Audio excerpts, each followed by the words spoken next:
কেউ যদি বলে যে আমাদের এত বড় হুজুরে কইছে দলিল কিসের, হুজুর হইতো দলিল, কি বলেন? কোন ব্যক্তি এরকম ব্যক্তিকে দলিল বানায় ইবাদত করা যাবে না। ইবাদতের দলিলের উৎস হবে দুই জায়গায়, হয় কোরআনে কারীম অথবা নবী সাল্লাল্লাহু আলাইহি ওয়াসাল্লামের সহিহ হাদিস। এই দুই জায়গার বাহিরে তিন নম্বর কোন জায়গা থেকে দলিল আসবে না।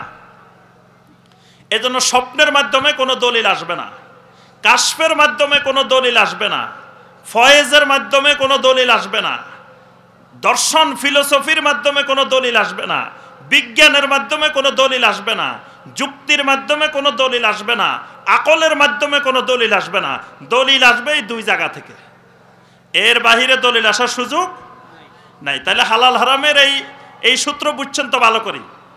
হালালের কোনো দলিল লাগবে না, কিন্তু কোনটা কোনটা হারাম সেটা আল্লাহ রাব্বুল আলামিন নির্দিষ্ট করে দিয়েছেন, নবী সাল্লাল্লাহু আলাইহি ওয়াসাল্লাম নির্দিষ্ট করে দিয়েছেন এটা হারাম। তো যেটা যেটা আল্লাহ এবং আল্লাহ রাসূল হারাম হিসাবে নির্দিষ্ট করেছেন ওইটা কিয়ামত পর্যন্ত হারাম। এর বাহিরে যা কিছু আছে আদাত আর মুআমালাতের ক্ষেত্রে সব কি হালাল। এই জন্য যা খাইতেছেন এগুলার দলিল লাগবে না। কেউ যদি কয় এ মিয়া তুমি যে ভাত খাইতেছো এটা দলিল দেখাও, এ মিয়া এটা খাইতেছো চা খাইতেছো দলিল দেখাও, চা খাওয়ার কথা হাদিসে আছে, এটা কই পাইছো দলিল দেখাও, তাহলে হালাল বলার জন্য দলিল লাগবে না, লাগবে হারাম হইলে সেটা দলিল লাগবে। ঠিক এর বিপরীত উল্টা জিনিসটা হলো ইবাদত।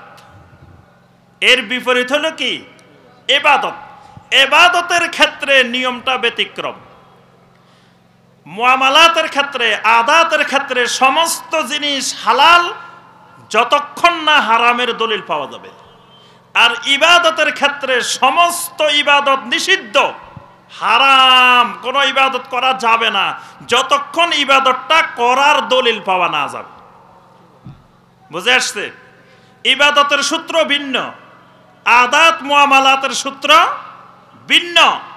ইবাদতের সূত্র হইল সমস্ত ইবাদত হারাম, সেটা নফল হোক, ফরজ হোক, ওয়াজিব হোক, যে কোনো ইবাদত হোক, ততক্ষণ কোনো ইবাদত করা চলবে না যতক্ষণ পর্যন্ত না ইবাদতটার দলিল পাওয়া না যাবে।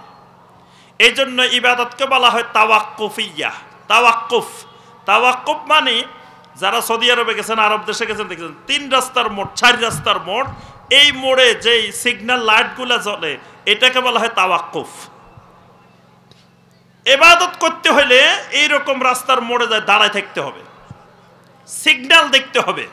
সিগন্যালবিহীন কোনো ইবাদত করা যাবে না। সিগন্যাল যদি গ্রিন হয়, গ্রিন দলিল পাওয়া যায়, তখন ইবাদত করা যাবে, এর আগে কোনো ইবাদত করা যাবে না।